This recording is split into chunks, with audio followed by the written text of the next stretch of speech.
blue skies smiling at me. Let's look at the lyrics. Let's look clearly. Easter time is on the horizon, and we're going to take a spin with the famous Rogers and Hammerstein musical called Carousel.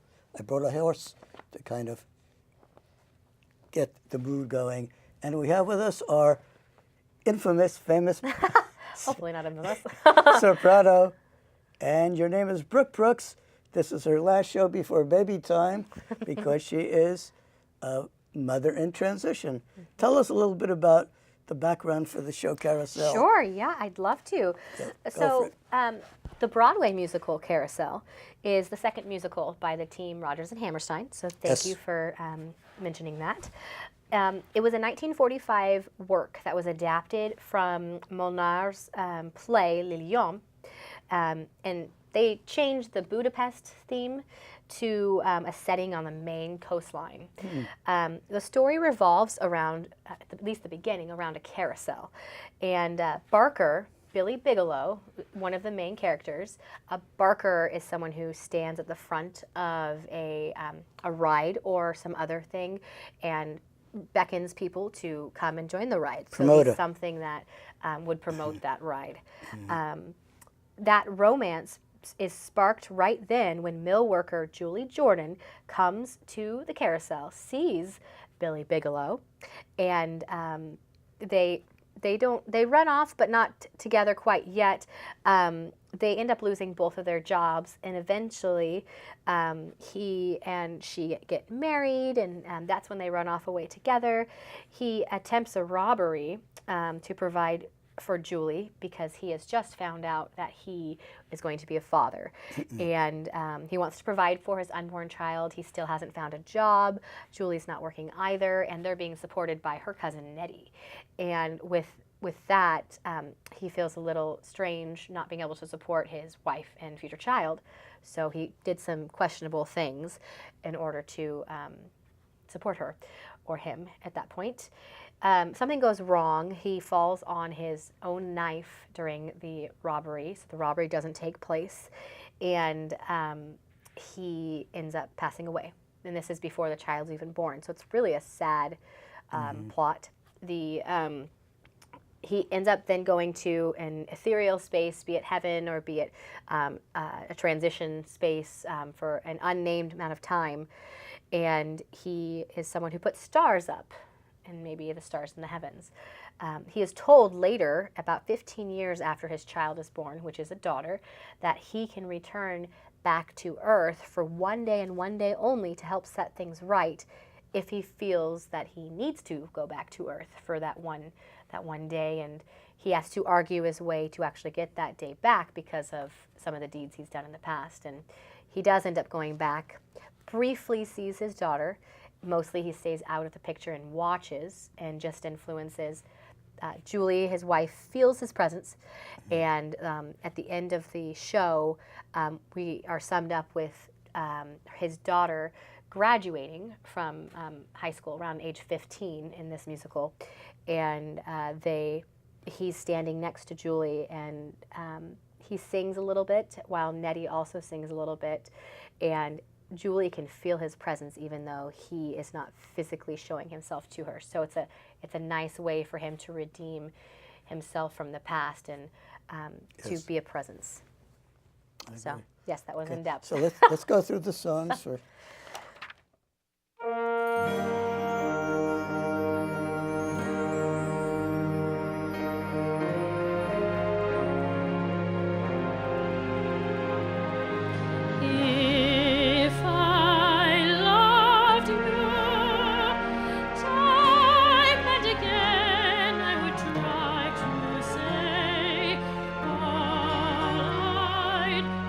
Want you to know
First one is If I Loved You.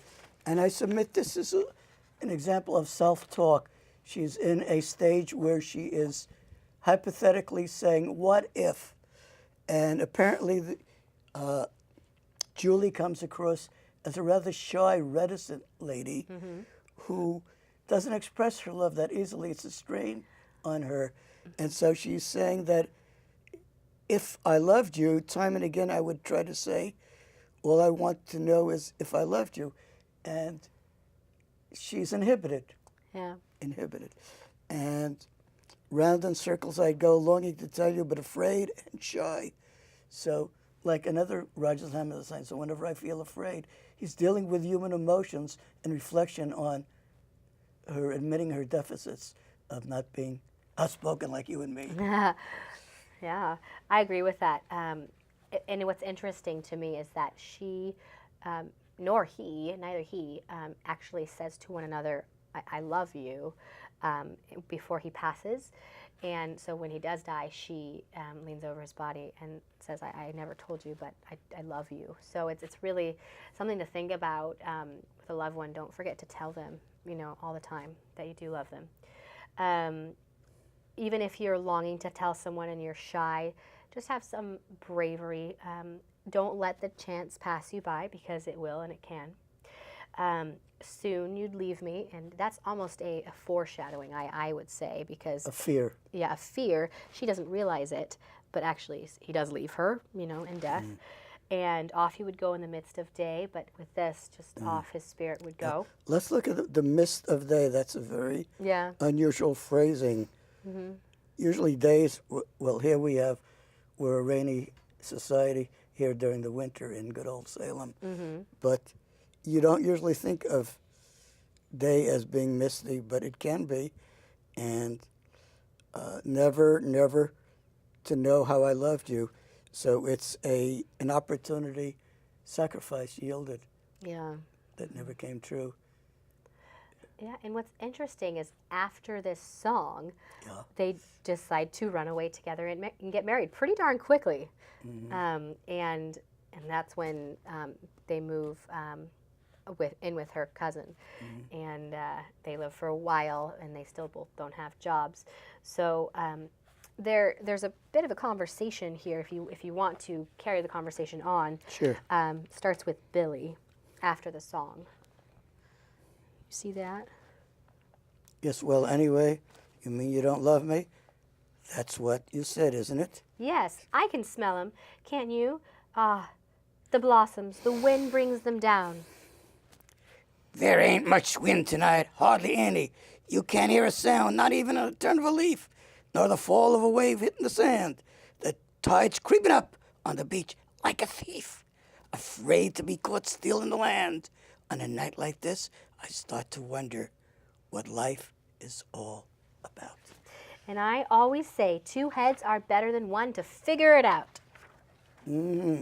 I don't need you and don't need anybody else helping me. Well, I got to figure it out for myself.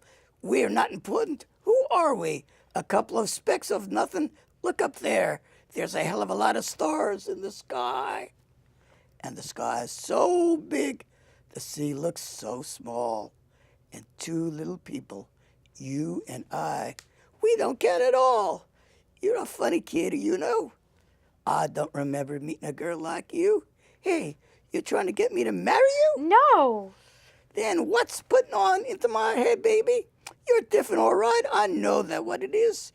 You've just doped me with a little kid's face, right? You've adjusted me. I wonder what it'd be like. What? Nothing. No, I know what it would be like. It'd be awful. I just can see myself, kind of scrawny and pale, picking at the food, and lovesick like any other guy. I throw away my sweater and dress up like a dude in a dickie and a collar and a tie. I loved you, if I loved you. But you don't. No, I don't. But somehow I can see just exactly how I'd be if I loved you time and time again. I would try to say all I want you to know if I loved you. Words couldn't come in an easy way. Round in circles I'd go, longing to tell you, but afraid and shy, I'd let my golden chances pass me by. Soon you'd leave me, off you'd go in the midst of the day, never, never to know how I loved you, if I loved you. Aha. I'm not that kind of fella to marry anybody.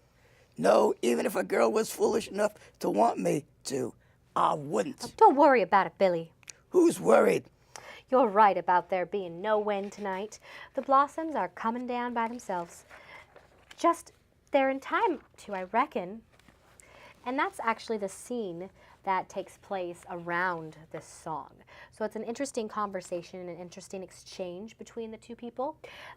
They're both really trying to convince themselves that they aren't attracted to this other person, but you know they are. Obviously, why would they be there if they weren't? Reverse psychology. Yeah. So, and Billy is known in the neighborhood as somebody who dates a lot, and if she's seen with him, it can look not good for her. So, if she's to be seen with him, she must marry him. So it's an interesting plot twist. Dynamic there.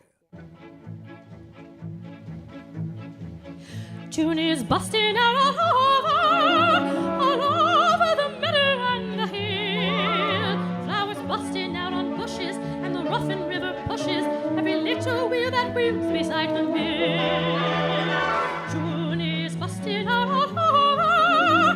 The ocean is full of Jack and Jills, with the little tail a swishing, every lady fish a wishing that a male would grab her by the gills, because it's June, June, June, June, just because it's June, June, June.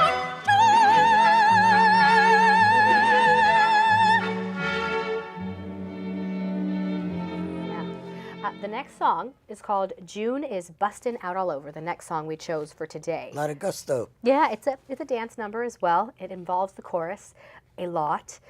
This song is actually featuring Nettie, her cousin. So that's who sings this. The first song we just did is with Julie and Billy. So those are the main two characters. Nettie is a great supporting lead. She sings just as much as Julie, in my opinion, during the musical. So the lyrics, if you'd like to read them, up to June, June, June. June is busting out all over the it should be the meadow, and That's the hill. the accent. Flowers busting out on bushes, and the roughened river pushes every little wheel that wheels beside the mill. So you creating a scene of imagery in the mind. It could be April or May, but they're talking about June. That part of the country might kind of bud a little bit later. We don't know, because we have a early winter here. June is busting out all over. The ocean is full of Jacks and Jills. Interesting way of guys and gals.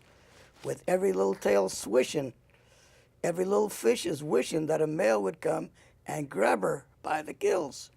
Very interesting imagery. Yeah. Anecdotiology. Yeah, during the song they use, a lot of the dancers are, the chorus members are the normal village folk, and then there are also the sea men, so the sailors. So when they're talking about Jacks and Jills, I think they're talking about the regular village folk. And when they're talking about fish, I think they're talking, personally, in my opinion, about the sailors. About people, right. Yeah, so. Remember, this is 1945, and we were a lot stricter and a lot more Victorian as a society then. Yes. You can't talk about sexy matters too openly. You had to be covert about it. So very the use of metaphorical. fishes is mermaidology. There you go. They're talking for it. Yeah. Fresh and alive and gay, different word for gay, and young. June is a love song, sweetie song. And then it pretty much repeats the lyrics after that, metaphorically, for other words to describe male and female. But what I love about this next part, which wasn't what I sang before, but June, the month of June, is a love song. We think of June as the month of weddings. It's after the time of April showers and May flowers. We're finally getting into the early part of summer.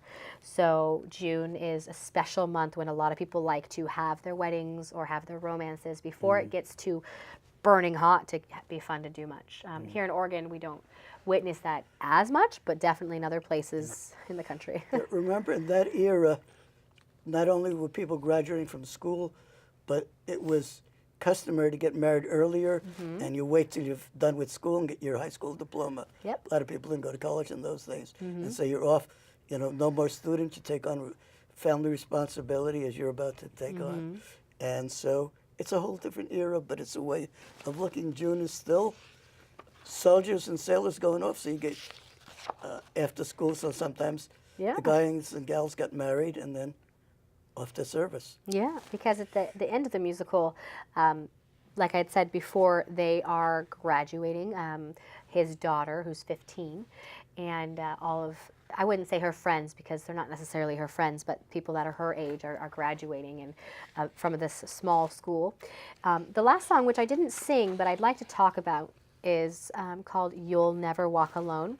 Powerful song. Yeah, Nettie, the cousin of Julie, actually is the one who sings the song, but there are portions where Billy sings it a tiny bit and whispers it in her ear, in Julie's ear. She can't actually hear him singing, but she can feel his embodiment of his spirit there. So that's great. But to quickly summarize the song, the lyrics for... Why don't you read the first 4 or 6 Sure. lines? Nettie says and sings, "When you walk through a storm, hold your head up high, and don't be afraid of the dark." This is a song, words, lyrics that deal with adversity and confronting adversity, trying to bury your fear. Don't be afraid of the dark, and dark is symbolic of not knowing and all. And hold your head up high means confidence. Let your confidence prevail. Yep, no matter what, be strong. At the end of the storm is a golden sky and the sweet silver song of a lark.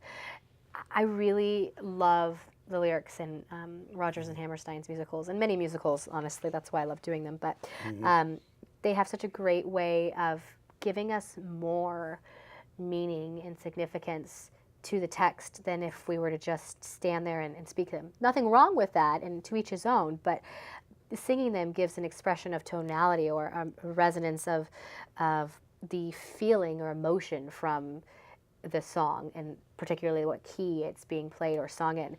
And with this, it keeps going up and it transitions, it modulates up and it goes up again until at the very end of the song, Nettie is singing one high pitch, and it's all about never being alone.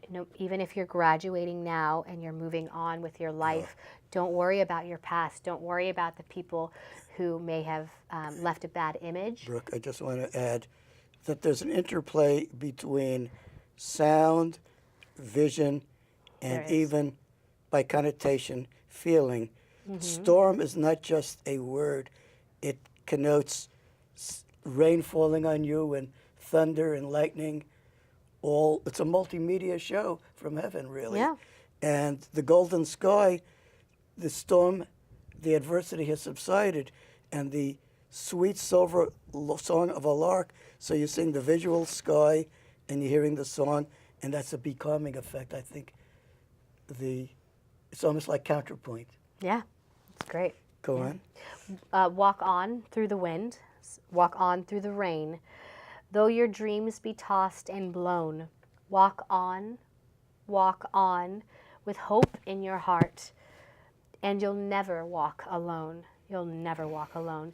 Regardless of whether people in your past that you loved or that you didn't know, but that have left a lasting memory for you, good or bad, you really aren't ever alone, and you shouldn't feel that you're doing it by yourself. And that's what this song gives for me. So You are connected, not disconnected. When you walk on through the wind, that's certainly a feeling. The rain drenches you. These are external things that could rain on your parade, literally. And though your dreams be tossed and blown, these are the challenges of everyday life. There's a lot of philosophy and psychology that goes into these words. It's not just words being tossed and blown around. And with hope in your heart, it's so not quite like a cheerleader, and it never works alone. It implies a deity and your social family, your extended family will be by your side, even if you don't see them here and now. It's a beautiful way, and it fits in with the resurrection of Easter, that from the dead or near dead, that you rise up from the ashes like a phoenix bird. Yeah, definitely. I think that these three songs encompass the musical in such a great way, and I'm really glad we got to talk about them. So, is there anything else you would like to say about Carousel to sum it up, or anything we would like to transition? Just that life has unexpected adversities, and that I think coping with the unexpected is really what life is all about. We call them challenges, we can call them setbacks, comebacks, and all. I can quickly just share my philosophy that when I'm in an uncomfortable spot, when something is a setback, I just switch gears and go to some project I have that's much more fruitful and success-oriented, or at least leaves me with a neutral tone. And I think that's how I cope with life when I do. How do you deal with setbacks, Brooke? Well, I'm a super busy person, so I usually just do something else. That's how you switch gears. Time out for recouping yourself and regearing and all. Yeah. So, on that note, and I hope that after the baby is born, do you know if it's a boy or a girl yet? It's a girl. Girl, and the name will be? Surprise. Surprise. A surprise. So tune in several months from now, and maybe she'll even ultimately bring the baby in the show to sing a song too. Okay? Thank you all for tuning in. Let's look at the lyrics. We won't see Brooke for a while. We may have someone else kind of temporarily substitute. We may not. We don't know yet. But we want to wish you happy Easter. Thank you. And now we offer you a supplement to our show about Carousel the musical. We're turning from the musical fantasy Carousel to, here we go, the reality Carousel in our own Riverfront Park. And we have with us Laura T.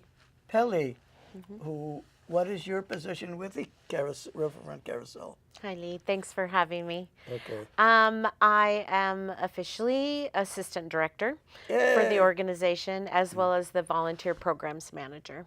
Okay. But I do a little bit of everything, as most anybody does in a nonprofit world. Right. I believe, I'm not sure, but I believe the word carousel is from French carousel. So I don't know if I believe so. It goes around. But it's a lot different than carousing. Yeah, or carousing. Carousing, Sure. right. Sure. A lot of people forget the U in the word. Right. So you don't carouse on the carousel. No. Okay, it's off limits. No. Yeah. Okay. We kind of frown Tell on us a that. little bit about the story about how Riverfront Carousel came into being. There was a park to begin with. Who came up with the idea? Let's place a carousel there. You bet. You bet. We have a great, I feel, living history for our attraction, or our as an attraction and a community go-to place.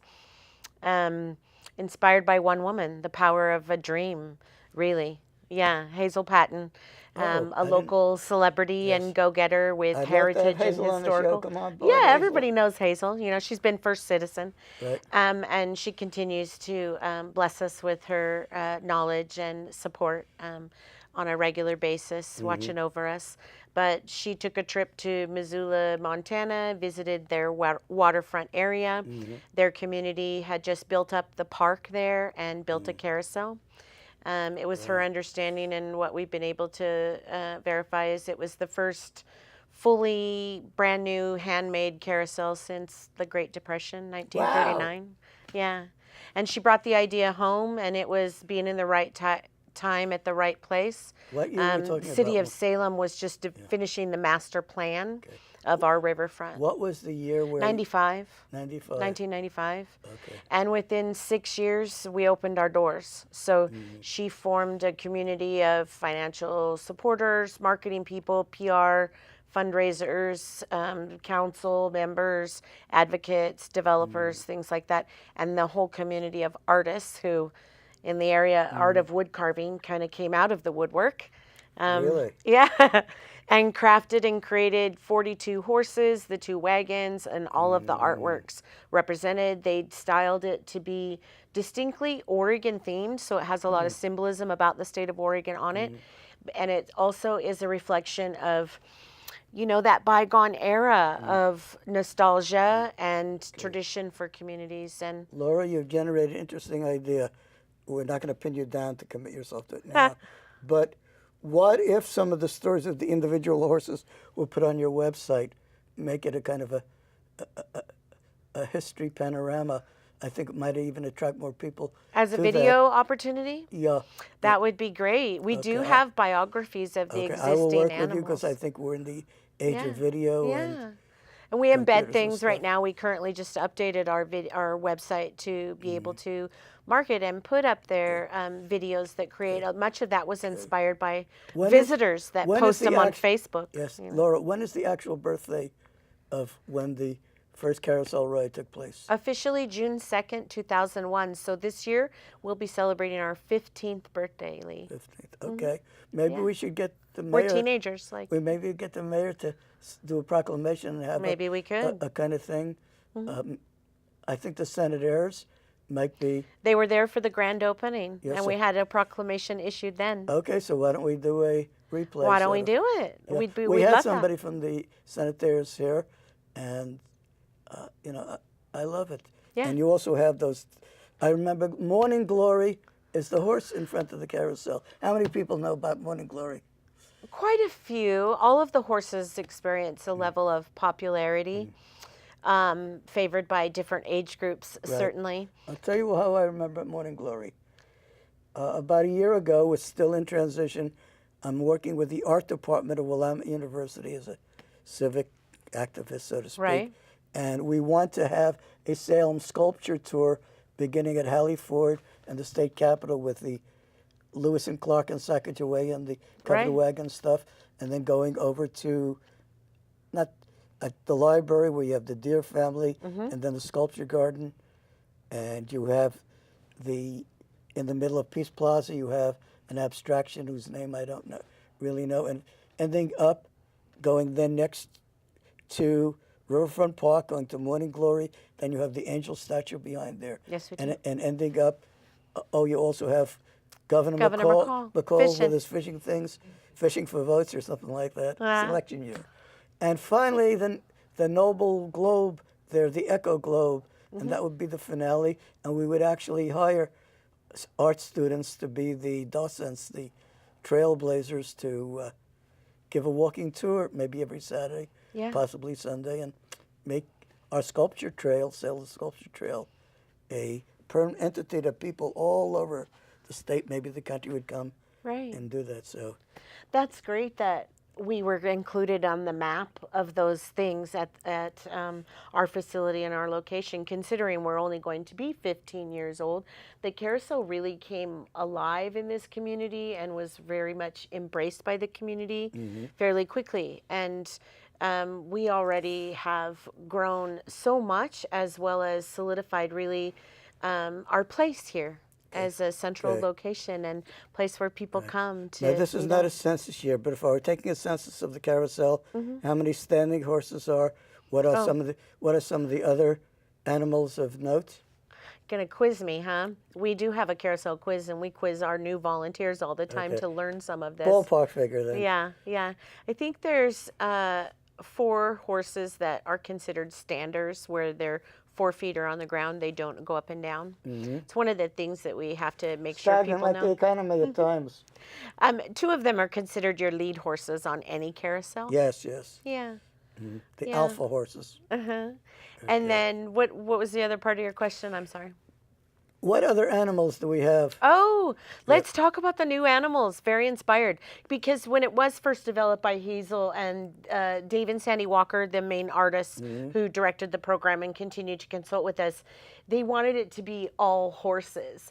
And now we've been inspired, really, to help push forward a viable option for us to remain sustainable as an organization and a big part of the community. So gave everybody the opportunity to come readopt new figures. And these are non-equine, I guess is the way they're categorized. So we recently have Mr. Hopkins. He's a frog that plays tennis. And we have Poncho the elephant. And we have, we recently just put on a pirate horse named Patch. Okay.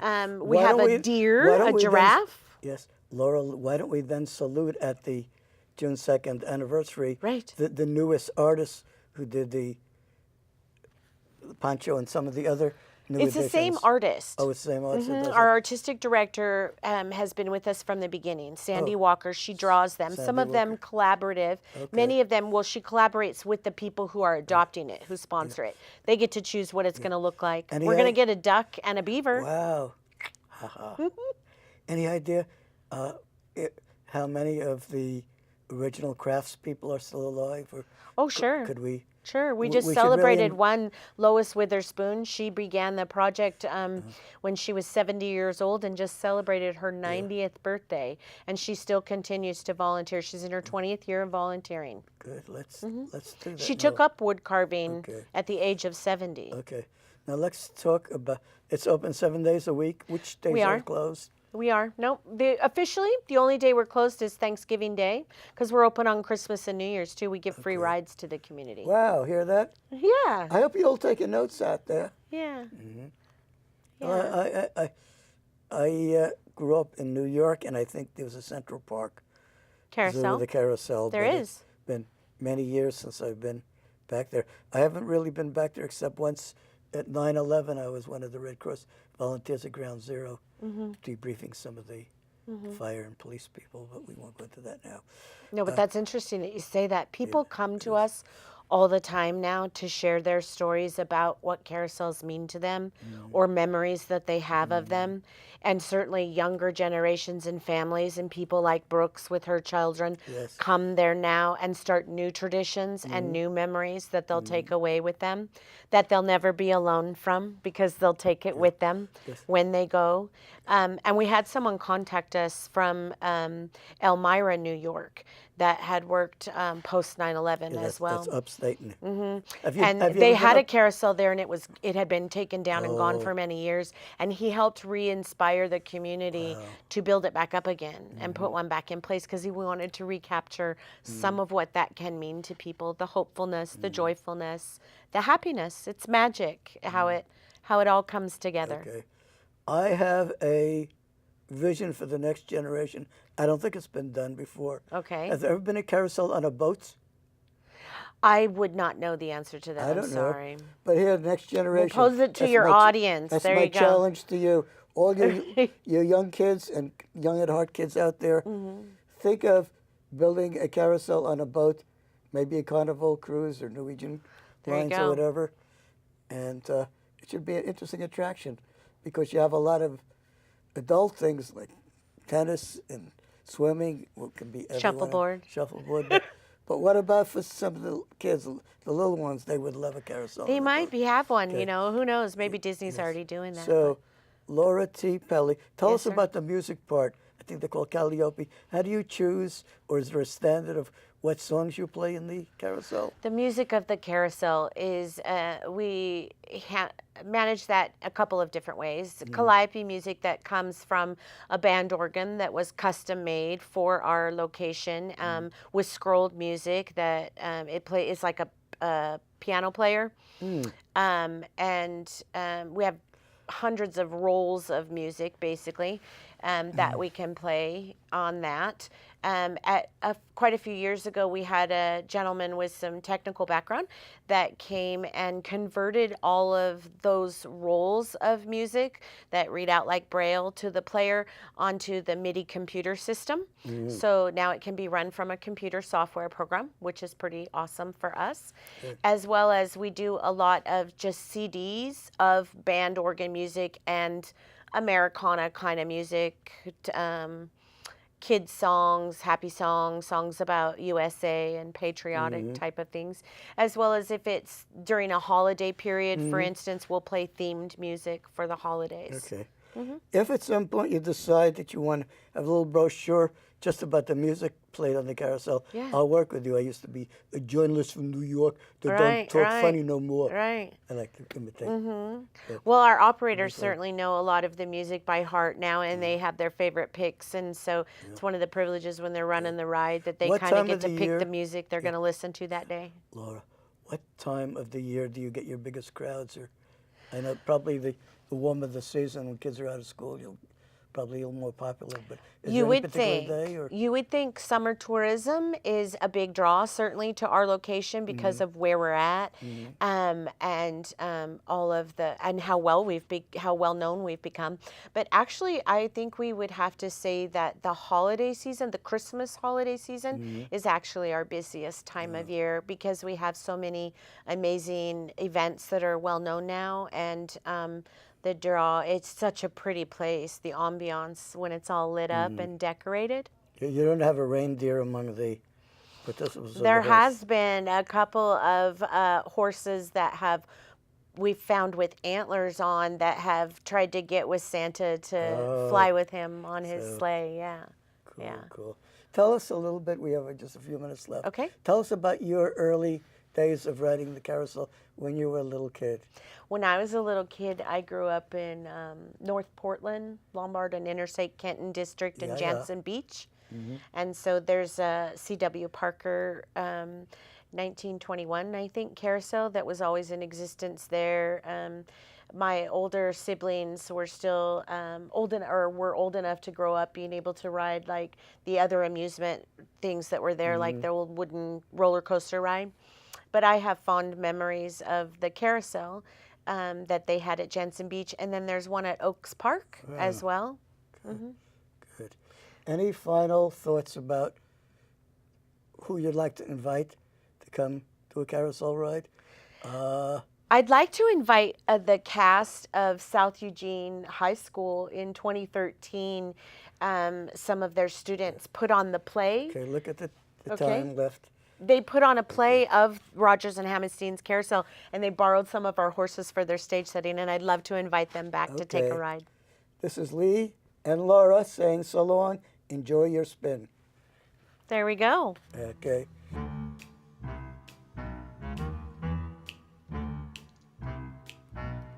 Blue skies smiling at me, nothing but blue skies do I see.